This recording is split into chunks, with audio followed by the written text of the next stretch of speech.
IGO started in 1967 on the south coast of England in a place called Southsea, just outside Portsmouth. And it was a group of 7 men that started this. Kathy's dad, Bob Searle, was one of them. Because there they crucified him, who is the King of Kings and the Lord of Lords. David Greeno. That we should be alive unto God. What a tremendous experience and expression that is. And 5 others, and they came together and started this wonderful organization. The motto of IGO is recognizing the whole church, reaching out to the whole world. That's been very important for us all through this 50 years. It was always that. They came out with that at the beginning. It was very important to them. In fact, Anne was the one that realized that IGO, she named it IGO, International Gospel Outreach, because it says IGO. I felt that God was shifting us as IGO then from the first part of the motto to the second part. David was very much an apostle of the church, recognizing the whole church.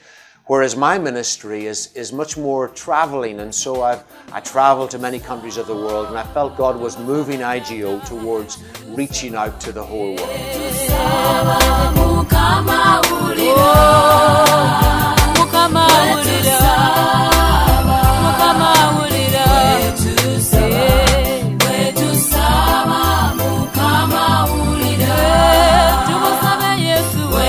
IGO is made up of ministers, Christian workers from all over the world, but it changed over the years since I took over as president. We have now perhaps 50% of our membership who are in another nation, indigenous people born in another nation. IGO has never advertised itself. And so we never aim to be a large organization, never aim to be a denomination. We would say we're not a denomination, just a group of ministers who encourage one another. It's because we've never advertised, it's spread by people who recommend somebody else. So when we get an application from somebody, a minister or somebody to join IGO, it's always somebody who's been recommended by somebody else. But if you're watching this and you want to get involved, then go to our website, www.igo.org.uk, and you can download a form from there, fill it in, you can send it back to us at the Oasis or email it back to us. And what happens when people apply for a membership of IGO, the trustees come together, we look at those and we assess their references, and then they become a member and we fellowship together and we try to encourage one another. IGO recognizes ministers and Christian workers. We have different levels of people who come into IGO. It started off really ministers, but a lot of people are Christian workers who maybe work in a prison. They're not an ordained person, they don't need to be ordained, or they work as a chaplain in some other industry. And so IGO is quite unique that way, where we recognize different ministries. Everybody in IGO has a ministry. Everybody not at IGO in some other organization or denomination or grouping also has a ministry. But everyone in IGO has a ministry. We recognize that, whether it's prayer, whether it's as a pastor, whether it's an evangelist, we recognize all ministries. The Oasis was given to us 1995-1996 at the launch of the Joshua Project. And it was a real blessing to us. Up until that, the headquarters of IGO moved around with Bob and Anne Searle, often being run from their garage. But we were given this fantastic building that used to be a hotel. And I remember standing in it on the day when we felt that we wanted to get this place. The water was coming in through the 72 broken windows. And God spoke to us and said that as we restored this building, He was going to restore His church. And so it's been the headquarters of IGO since then. The Oasis, as the headquarters of IGO, is where all the administration is done from. So Anne and Stella and Hazel in the office there, and John Levy, who's based there, they run the organization from that place. Memberships and everything that goes along with that. It's also a local fellowship. The Oasis Christian Fellowship meets there, and people come and stay there periodically. So a place where people can go, ministers particularly who need a break, who maybe need just a rest, and they go and they can spend time to refresh themselves there. There's great accommodation with caravans and a cottage and a bungalow on the grounds.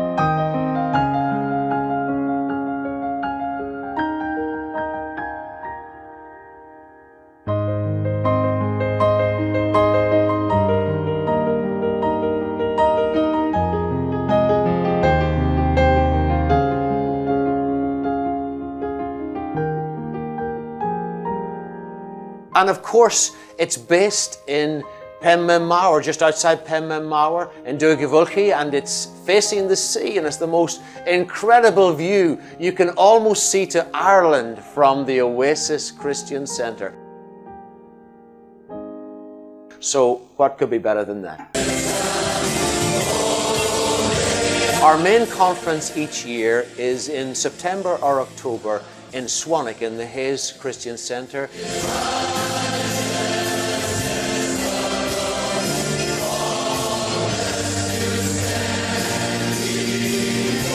And it's a fantastic event. It's really the flagship event for International Gospel Outreach, and we encourage our ministers to come to that, as many as can.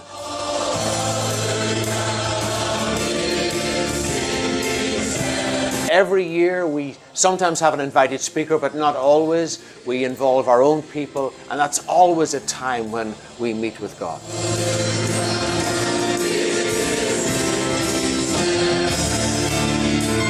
A few years ago, I started another conference, an international weekend that ran first of all in North Allerton, moved with me to Norwich, back to North Allerton again, and that has been highlighting the missionary aspect of International Gospel Outreach.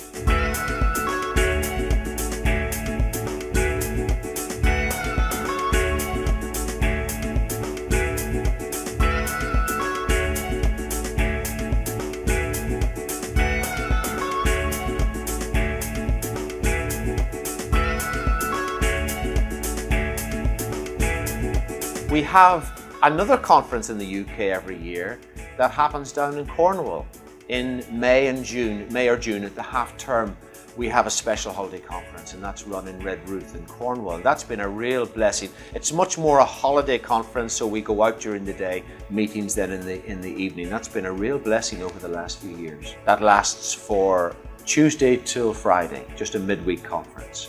And there are also overseas conferences. We've had them in different parts of the world, in Ghana, the Ivory Coast, Ethiopia, Guatemala, and that's been a wonderful blessing as well. Overseas, we set a fee for people to pay. It's greatly reduced from the fee here in the UK. We try to charge £10 and translate that into local money, and that stays in the country. We don't actually take that money, but on practice, we don't make it a reason for people joining or not joining. We found that there are a lot of people who struggle, particularly overseas, and so we'd rather have them as members. So I've brought down the income of IGO greatly over the last number of years by so many that have applied from abroad, and Anne loves me to do that. If you come across us through the internet, write to us, let us know about yourself, what you're doing, and perhaps we can join together in some way. If anyone wants to join International Gospel Outreach, usually they'll have been recommended by a friend, or they're watching this video, they found out of us over the internet by some means. They can download a form from www.igo.org.uk.